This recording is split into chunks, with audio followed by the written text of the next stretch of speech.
Welcome to another edition of the eSpot with Camille. The eSpot is your location for the latest in entertainment, beauty, and design from the people who make it. Thanks for joining.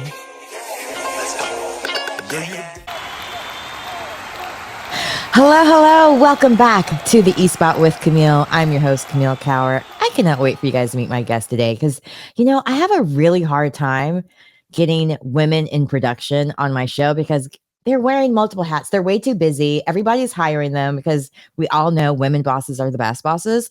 Yes, I'm biased. But today I'm very excited because I get to bring up not someone that's also worked as a boom operator, an actress, as well as sound mixing. Cecilia, come on up. I'm not even going to try to butcher your last name. I'm pretty sure it's Cecilia Keirstead, but I could be wrong. So I'll let you fix it, my butchering.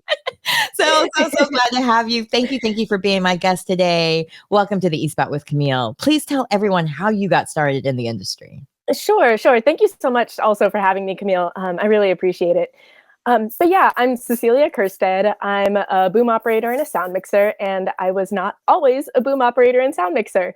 I actually started out as a teenager. I did a lot of theater and acting, and I wanted to do more film acting, and so I did some stuff, various little projects here and there, and eventually I went to college, and I started out studying theater, having fun acting. It sort of started being a little bit less fun in a way. I think when you study something like that too hard, sometimes you get a little burnt out on it. And I really wanted to explore more of the film side of things. And I had this really brilliant plan at the time where I thought, okay, I'll go to film school and then I'll make friends with all the filmmakers and then they'll want to cast me and everything.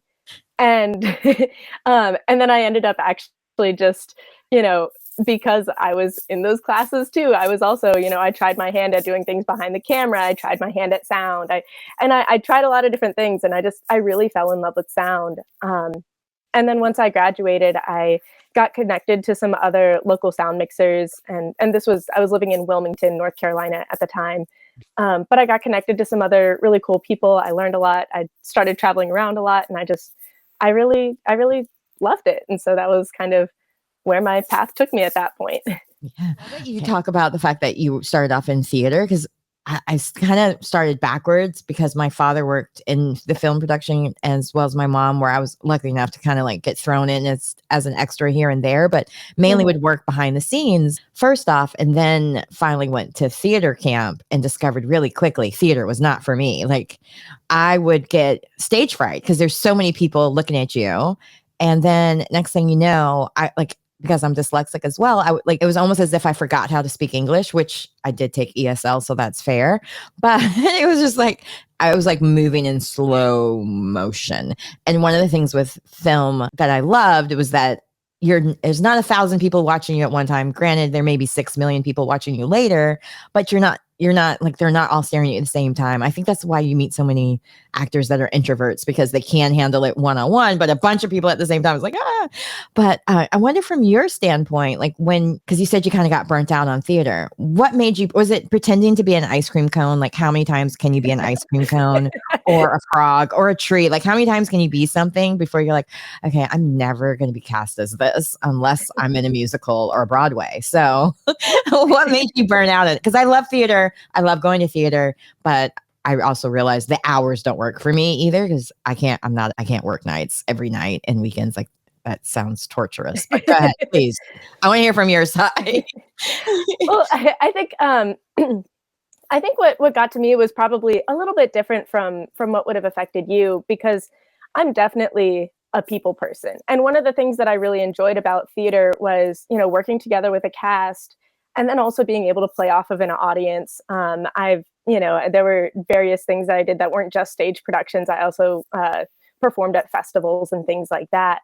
And there was a lot of that I really loved, working together with a cast so that everyone can have a good time.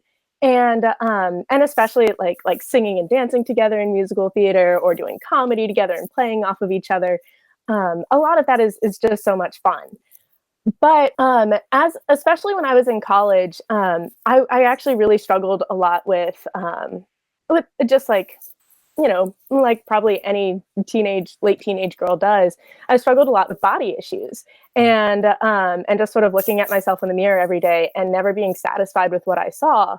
And I felt like there was a lot of extra pressure because I had to make myself be something that not only I was happy with, but also that every director or casting director or, and like anyone who could potentially hire me would also want. And I think that for me, it really, like, it started having an impact of me of feeling like I always had to be on and I always had to be auditioning. Um, and and then that made me kind of a worse performer too, because I started to get more self-conscious than I'd been before.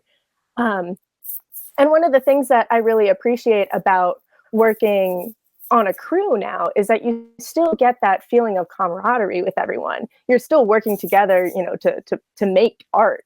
Um, and you can still, like between takes, we'll be joking around, after rap, we'll be bouncing jokes off each other, things like that.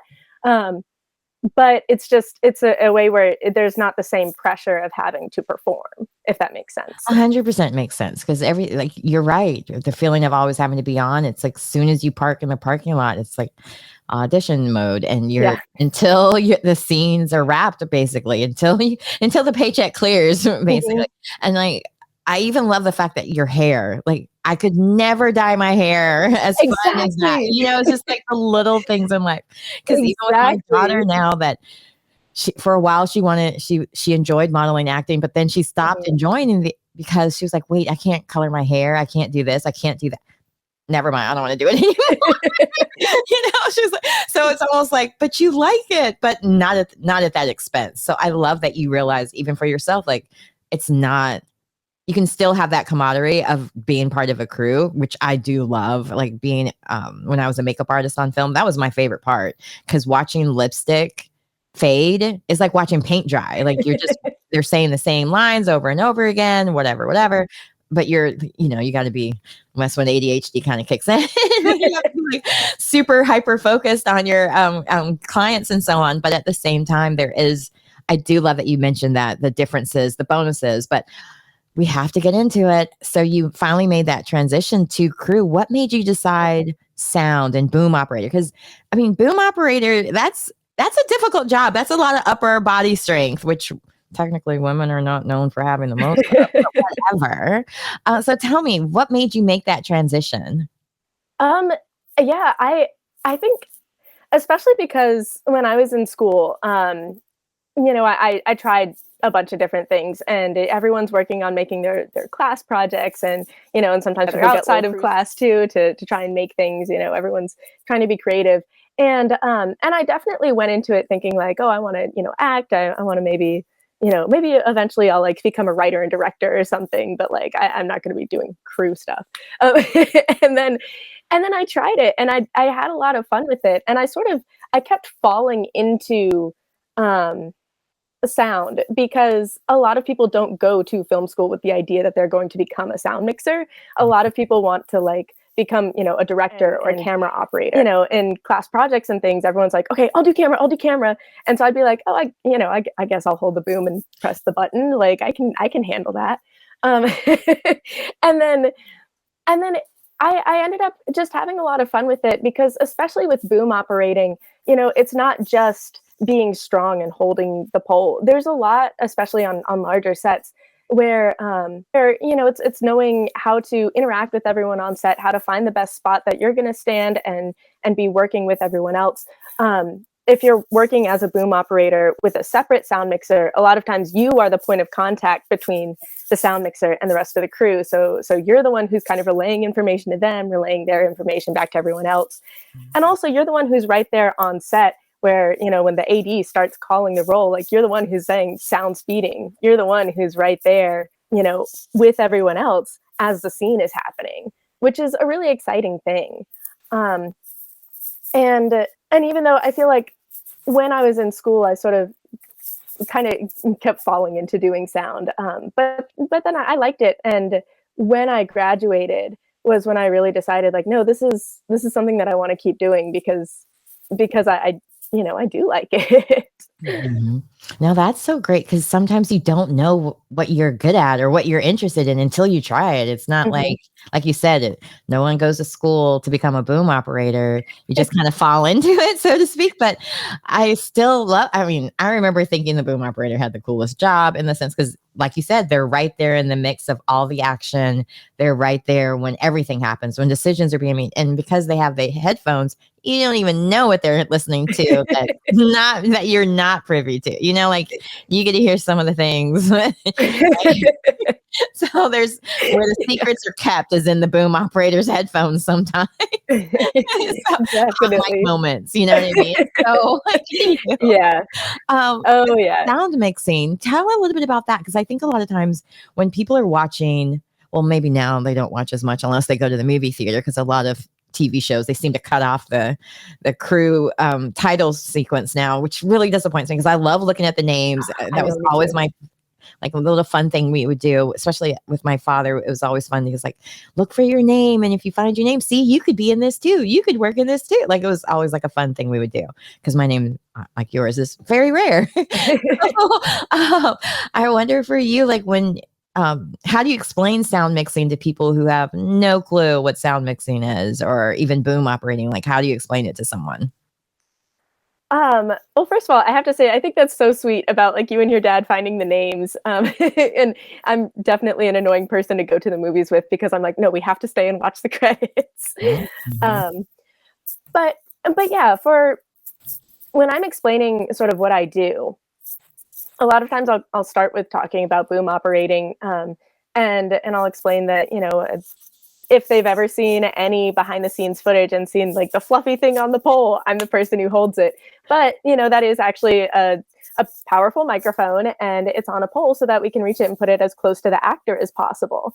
Um, and I'm the person who holds it. And it's not just a matter of holding it up. It's also making sure that I'm in a place where I'm not going to be causing shadows or getting caught in a reflection and that I can, have just the right angle on the actor so that I can catch their voice in the most flattering way possible. I want to make them sound good. Mhm. And then with sound mixing, there's I feel like sound mixing is a really funny term because there are so many different kinds of sound mixers. And so, or it's like saying production, like it can mean so many different things, and it's all just about the context and like whatever comes right before it. Um, but doing production sound mixing, a lot of that is making sure that I have all of the right microphones in the right place. So making sure that if there are actors who are wearing wireless lavalier microphones, making sure that those are all set and ready to go and that the actors have them on and that they're transmitting and receiving properly. Making sure that everything is basically ready to go to start recording and then actually hitting record and That part. That's gonna be the that hardest. part, pushing the button, uh, and also just making sure that while we're on set that everything is set to an appropriate level so that so that everything isn't getting too recording too loudly and getting clipped, but also that it's at a level where it's high enough that you can hear it. And and while I'm on set, I also do my best to make sure that the mix is as good of a mix as it can be, where where one person isn't like way louder than the other if they're not supposed to be, or things like Right. that. Um, Story of so my that's life. I yeah. got yeah. I've learned self-taught on editing sound. Well, I did take some SAG after classes that for actors, but it was more so for your demo reel for voiceovers, not necessarily for podcasting. But it's interesting how much is part of that. Like because I edit mine in video form because with when I try to do it just in audio, all the lines and stuff, I was like, okay, this is way too hard for me. This looks like a video game that without any players. Like it was just like, okay, I need to see people while I'm doing it. So I have so much respect for sound because clear audio is up. Like there's been so many times that there was an old microphone I used to have where it could switch from dynamic to I can't even remember the name of it, but basically could get the entire room, which reminds me of when you guys get room noises before we're at, like Yeah, room for all tone. room tone for all those people who are not actors or don't work on set. Room tone is something that a lot of times right after doing a scene, they'll do like a room tone where it's like nobody's talking, but they're just getting all the sounds of the room. And can you explain a little bit why they do that? Because it's interesting, the science behind it. Like there's so much that happens because of sound. Like if you think of dollies, the whole thing, like there's so much to it. Mm-hmm. Yeah, definitely. And the main thing with room tone, and not everyone like records room tone or leaves time to record room tone either. But I think I'm team pro room tone because I think it makes editing easier. Because even when you are in a quiet space, it's never silent. Like there is no silent world. Everything is always making noise, especially if you have a group of people in a room. Like they don't even think that they're making that much noise or anything. And one of the first things that we try to do as a sound mixer when you get on set is try to reduce as much noise as possible, but it'll never be truly silent. And when you're editing clips together, if you're using bits from different takes, you're putting it all together in the timeline, there are going to be spaces. And even if you fade it out and back in, you'll get like a weird little quiet dip, or you'll get, a moment of silence, which is really glaring because it's unnatural. And I think a big part of editing sound is just trying to make sure that it sounds natural. And so a lot of it is just covering up where the edits are.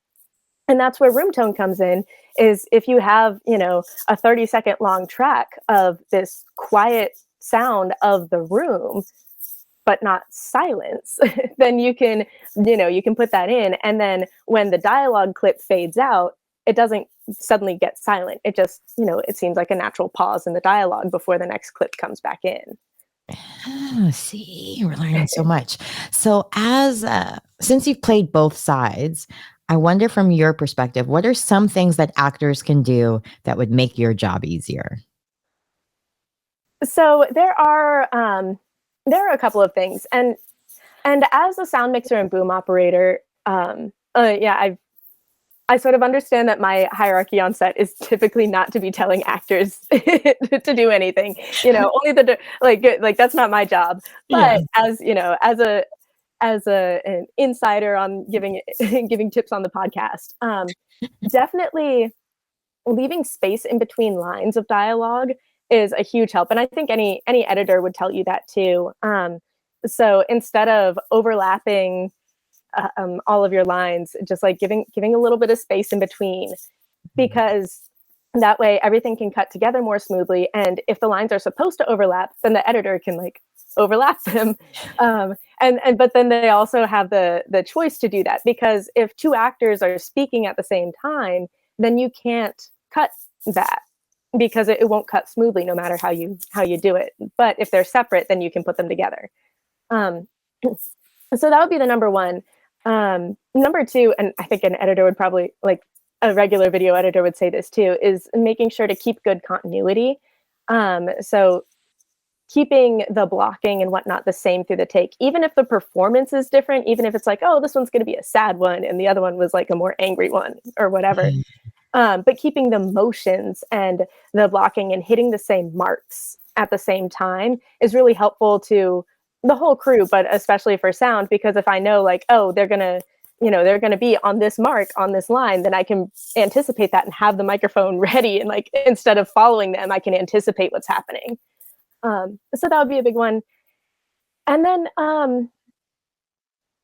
also, I mean, especially on smaller sets, or, if it's like a short film or like a tight crew or something like that, if an actor is planning to, like, oh, I've done a couple of, quiet, intense takes, but this one I'm going to go for it and I'm going to shout, like, just tell the sound mixer first, because if you've been performing it, and that's like, I mean, like, you absolutely don't have to, because part of my job is, to be able to accommodate for things that are unexpected. But it is always helpful to know if someone who has been performing something really quietly is about to do a take where they're like going to try it loud, because if it's like the jump scare is real. But also if I have on my recording equipment, if I'm set up to record something that's going to be really quiet, then I probably have you turned up on my recorder. But then if you suddenly shout, then it could be too loud and the sound could blow out and get clipped. And at that point, it's sort of like if lighting is overexposed, you lose that digital information and it gets distorted. So then, like, you wouldn't even be able to use that take from a sound perspective. Right. And if I know that ahead of time, then I can be like, oh, let me just turn my own volume down so I'm ready for you to be louder. No, that's a great point because, yeah, jump scares are real. I could imagine that would scare the bejesus out of you. But it's always interesting to hear because I like hearing this from all the different production people I have on because, of course, we know what the director is the only one that actually will tell you what they want. But you're curious, like, what are the other people? What would make their jobs easier too? Because if you make their job easier, that's more money in the bank. That's more chances you might get hired, because they're like, oh, remember that one girl that was really good at clear audio? I would always let the lines breathe. Yes. Those little Yes. not saying that I don't want to make any discredits. Casting directors are definitely the people that make those casting decisions, but just saying there could be a meeting where they're throwing out people they're interested in, and somebody might be like, "Hey, I remember when I was a sound mixer and I had that one actor." Yeah. Good dreams could happen. Yeah, and I think another one too, especially for actors, is a big part of my job is putting wireless microphones onto actors, and that can be a tricky thing because I feel like nobody really likes wireless microphones. They're like, I know that they're annoying for the actors to wear. A lot of times on set, there's a very limited amount of time that the sound person has to go and like hide the transmitter, hide the lavalier mic, get it all sorted, make sure that they're not messing up the costume. A lot of times there's like a costumer who's there who's like, don't ruin my work. And there's an AD who's like, are you ready yet? There's makeup and everybody else is also like, get out of my way. Yeah, there's a lot going on. It's a lot going on.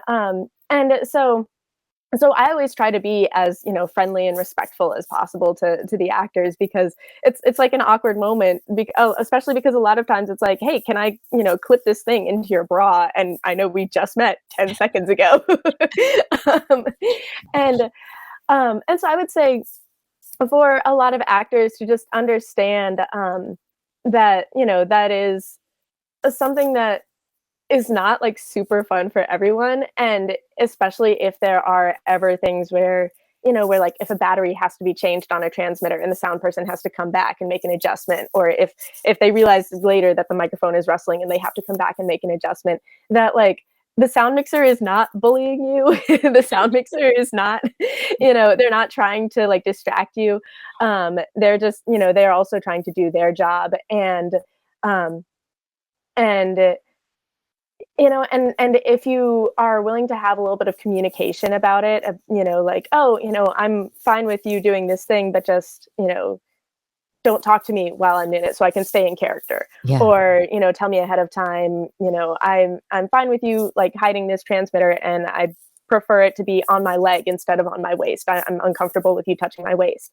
Things like that. If you as an actor are feeling stressed out or uncomfortable by the process of getting mic'd up, to talk about it and try to figure out a solution, because otherwise like there can be animosity. And I've known people who were on various sets where they were like, yeah, such and such actor refused to wear a microphone at all.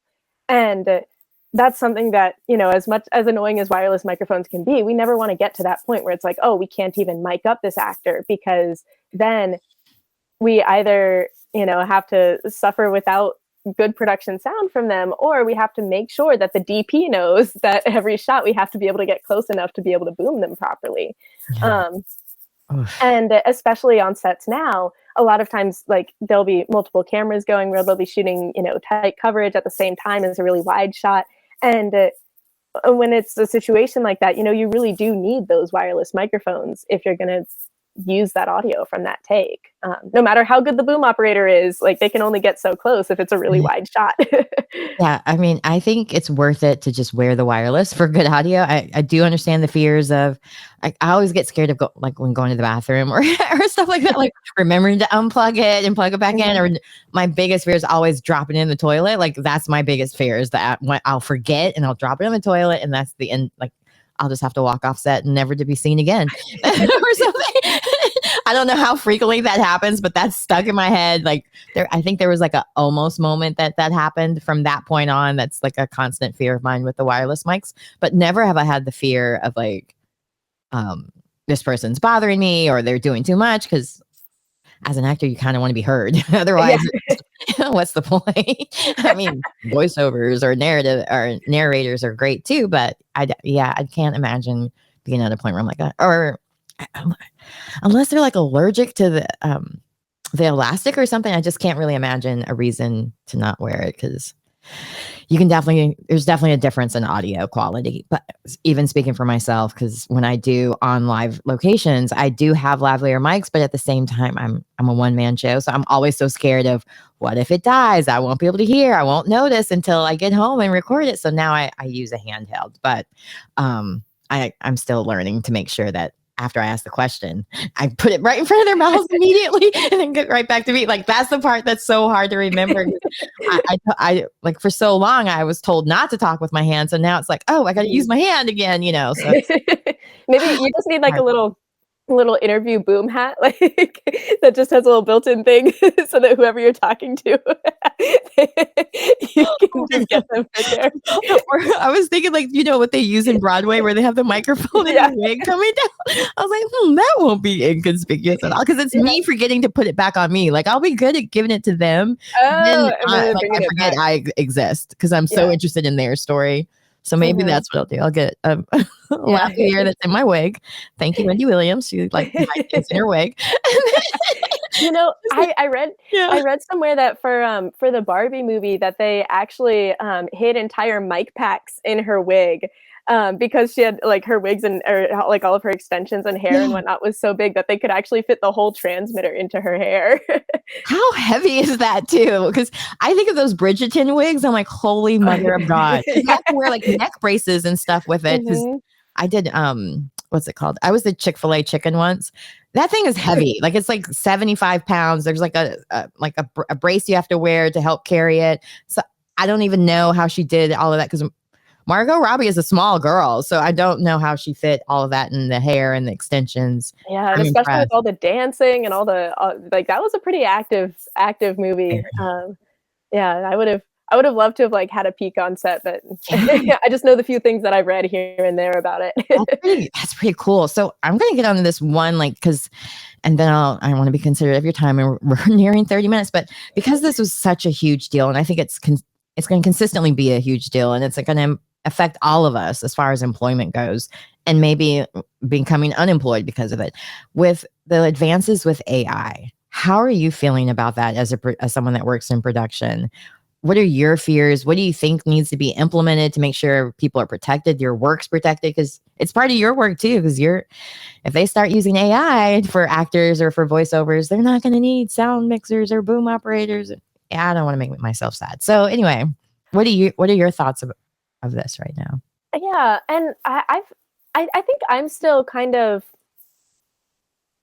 developing my thoughts on everything related to AI, because there are certain applications that I think, especially in post-production, where AI could really, help pick up the workflow and make things smoother. And even though I do post-production sound, and I know a lot of people make their living off post-production sound, like, I wouldn't be mad if AI could like make certain things a little bit easier in post.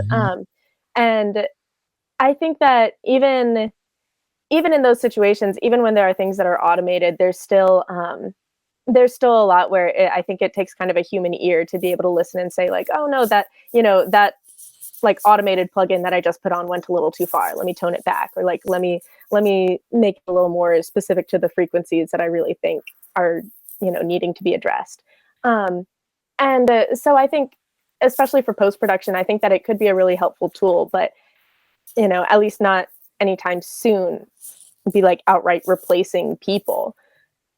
And then as far as production, oh my goodness, I think it's kind of cool to, think about like, oh, imagine if on demand you could just say like, here's a prompt, make me a movie. It's kind of like fun to think about in theory, but also I think that the real appeal of art is that it's, people who are creating something as a way to connect with other people. And you don't get that feeling of emotional depth and connection if it's a robot that has been trained to speak and trained to take pieces of everyone else's work and put it together and like spit something out that it thinks you'll like, you know, even if you like it on an aesthetic level, or even if it's entertaining and they manage to like get a little joke or something in there. It's not the same as, you know, going through and witnessing a human experience, which is what a lot of film is, right? It's sort of showing us something about the human experience and the human condition. And that's something that AI can try to copy, but sort of like with like bad acting, you know, people have a sense when something's real. Yeah. And you know, and that's why it takes a good actor who can give an honest and grounded performance in order to really connect with audiences. And I think it would kind of the same thing would go into AI. And I think people are going to try being like, here's this new like AI TV show, here's this AI movie. And I think that, you know, and maybe I'll be totally wrong and, you know, eat my words in years or whatever. But I think that people will see like, oh, this is kind of a cool, fun thing or whatever. And then realize that what they're really looking for is actual human connection, and that the popularity of anything written or performed by AI would sort of fall off. Like, I think AI is a tool. I don't think it's a replacement for art. I would 100% agree with everything you said. And I loved how you described it, because in my head, I immediately thought of like those different memes where people, what I ordered, what I got type thing, where it would be like, not to make fun of Temu or Alibaba, but you know, you would get like, oh yeah, I don't want that version of Morgan Freeman. Okay. Or whoever, you know what I'm saying? Yeah. Julia Roberts, the Temu version. No thanks. It won't have that rom-com feeling that I want when I knowing these different actors, what you're expecting from them. You know what you're getting and the quality of it all. So yeah, I'm glad you brought that up. And of course, I'm dyslexic, so I definitely have to use AI as a tool to help me, even with like with speeches or different, just seeing in the right wording, or even like Grammarly is AI. So if I misspell something, it can help me catch it. Because yeah, now it's a great tool, but it does need the human eyes or ears to really make it natural. I love that. Now I do have to be a little fangirl-ish because I went through your IMDb, and one of my favorite horror films or genres you happen to work on. So can you share a little bit, like what was some of the, I guess, working on a horror film? I'm assuming as a boom operator, it's really hard to do because you could give away the story by accident. People are seeing your shadow thinking it's not Jason, Michael Myers. My husband's name is Jason, so I always go shh, shh, shh. Around him. I get those confused sometimes, so bear with me. But anyway, back to Halloween. What was it like for that? And then I'll let you go. And if there's anything else you want to share, upcoming projects, please share about that too. Yeah, definitely. So, all right. So my Halloween Kills it's very funny the impact that it's had on my life. Because that was the first professional sound job that I worked on out of college. And it was like stroke of luck, because I'd worked on a short film with the second unit sound mixer. And then I ended up moving to New York for a little bit. I did a bunch of PA work, and I was like, I don't know how I feel about PA work. I ran out of money. I moved back to North Carolina. And she called me and she was like, hey, are you available to work as a boom operator? I heard you're back in town. And I was extremely broke and unemployed and not busy. And I was like, I will do anything. And then it turned out it was Halloween Kills. And so the funny thing about that too is that I was super, super green. I was super new. I had never been like, even as a PA, like I hadn't been on a set that size. But I was working on second unit, which means that there's, first unit where all of the like big main scenes and all the big stars are. And then there's second unit where it's like, oh, we're doing the crowd scenes. We're doing the stuff with the background actors. We're doing things like that. And so people will sometimes ask me about my experience on Halloween Kills, and they'll say like, oh, like, did you get to meet everybody? Like, did you get to, like, did you know all the surprises, all the everything. And I'm like, actually, I barely knew anything. I just did, I was there with like some of these small like side scenes. Like I did that scene where everyone's yelling at the gas station. Like that was my scene. But very important. Look, there's no small scenes, no small actors in my world, right? Like Yes. every part is needed to make it look natural. Exactly. And and there were some really strong performances there. And I just, I wasn't like brushing up with any celebrities or anything, but it was also just such a learning experience to be on a set that size and to be like, oh, this is what people are working their way Big up budget to. life, right? Yeah. Yeah, and this is how people behave, and this is how the flow of everything goes. Because until that point, yeah, I'd been on a lot of smaller things, and the sort of unspoken rules of like set etiquette and set lingo really come into play, especially as you get onto larger projects.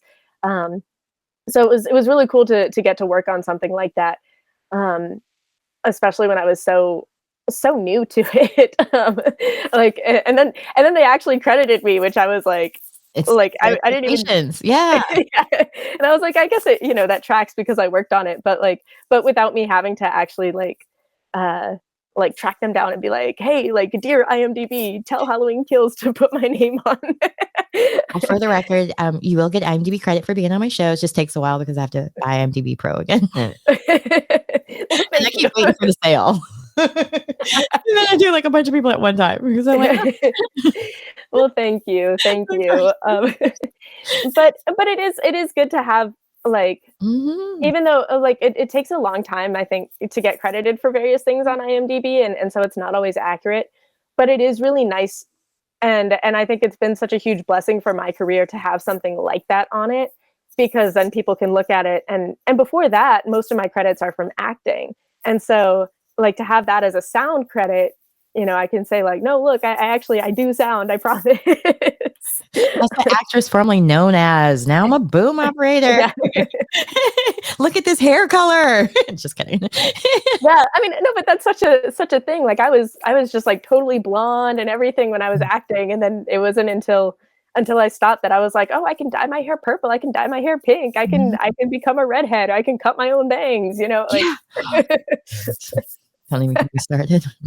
I keep saying once I go gray, I'll do it, and then I'm like, wait, I'll just work senior home gigs, man. This is nonstop. But I do think I'm gonna start investing in fun wigs so I can do whatever I want with my hair and have a wig for work if I need to, because my midlife crisis is coming. I might as well have fun with it, Well, I think also a lot of people, I think, put more like judgment than they mean to into like judging how someone looks and their hair.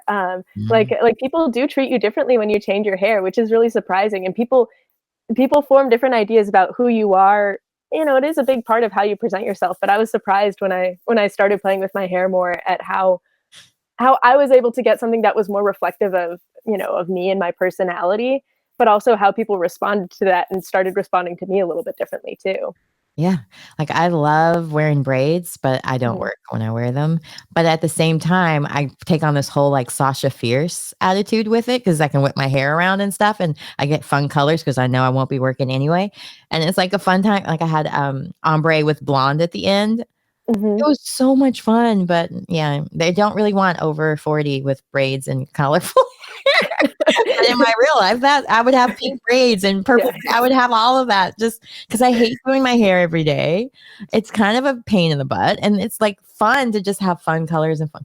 But I also feel like in this industry, it's changing where it is allowing people to be more of themselves, whether like when you were talking earlier about feeling to fit a certain size. It's changing. I mean, I don't know if it's going to change again because now Ozempic, but it was changing where they were allowing everybody in and all different colors, shapes, and sizes. I've seen auditions for non-binary, like everything. Like I was just like, what? In the South? Because I remember being told, Camille, your hair is not commercial, so let us know when you take your braids out. And now it's like I see people with braids on like, in these very luxury ads. I'm like, yes, one day. Maybe not in the South yet, but one day I'll be able to wear braids all the time and be able to work. Or even locks. I would get locks maybe because Yeah, then I could have permanent braids. But yeah, anyhow, we got all onto the hair subject. But I'm just so in love with your hair color and that you're able to wear very envious. At the same time, in a nice way, because it's beautiful and it's fun, and it obviously it shows your personality because you're so fun. And I enjoyed having you on here. But do share real quickly your latest project that's coming out, because we talked a little bit off air. It's a feature film that's coming out that you were working on. Can you tell us a little bit so we know to make sure to look out for it, and we'll be listening out for you? Yes, definitely. No, I'm really excited. My latest project is actually it's called Bernard Gets Famous, and I I'm the sound mixer on it, and I'm also one of the producers with the production company that I work with, New 32 Productions, based in North Carolina, independent film. Um, but the film is actually, it's a musical mockumentary about a guy who's really trying to be a musician, and there are a lot of fun songs in it, a lot of silly jokes, and I got to work on it with some of my very best friends, which has made the entire process a lot of fun.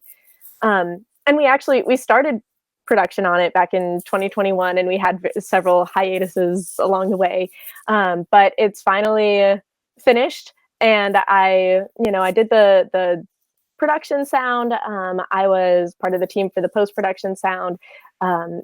So I've really had a hand on the entire audio mix all the way through, which is super exciting because this project has been going on for so long. I can, it's like a really big, I think, career milestone for me. And it is the first feature that I've mixed from production all the way through post. So I'm really excited about this one. And we're having a sort of a private screening for it in a couple of weeks, where it's a friends and family screening where we rented out a theater so that we can have certain people watch it before we make any final adjustments, and then bring it to the film festival circuit and to markets.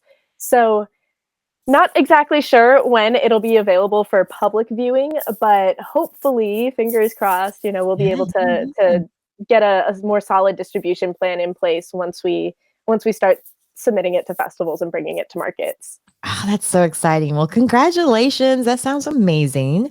Thank you. Definitely after it comes out, you'll have to come back on and bring a star or two, share about the process and so on. This is exciting. Congratulations. Thank you. Yeah, no, and I'd be happy to. And I can also connect you with Raven, the director and cinematographer on it, because she's had her hand on a lot of crew stuff throughout her career too, and so she could definitely have some insights for if you're looking to talk to more production girlies. I would love that. I would absolutely love that, because I have not had a woman director on in a very long time. So I would absolutely love that. So definitely send her my way. And how can everyone keep up with you or find out more about what you're doing? Where would you like for me to send everybody to start following you? Yeah, so you can send people to I'm on Instagram, and let's see, I'm CC no a little joke, but it's ceci.nono.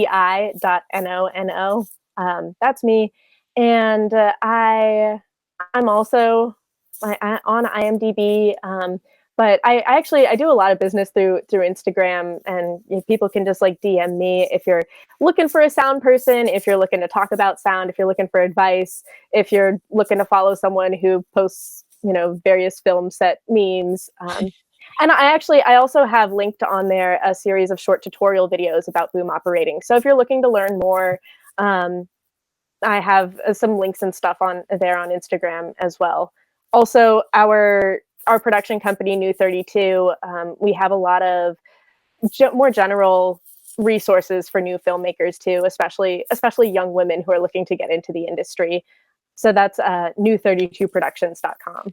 Fantastic. Well, thank you again so much for being my guest today. And thank you everyone out there for watching another episode of the E-Spot with Camille. And stay tuned. We'll have more new episodes coming every Thursday. I know I was on hiatus for a while, but we're back. So enjoy, and we'll see you again next Thursday. Have a great day. Thank you so much. Know you can get it, looking exquisite, no competition, stay on a pivot. Who be watching, they be plotting, she so motherfucking independent. Mama be big, got on her grind, she had to get out her mama house. Daddy be tripping, now she be whipping, ain't no more.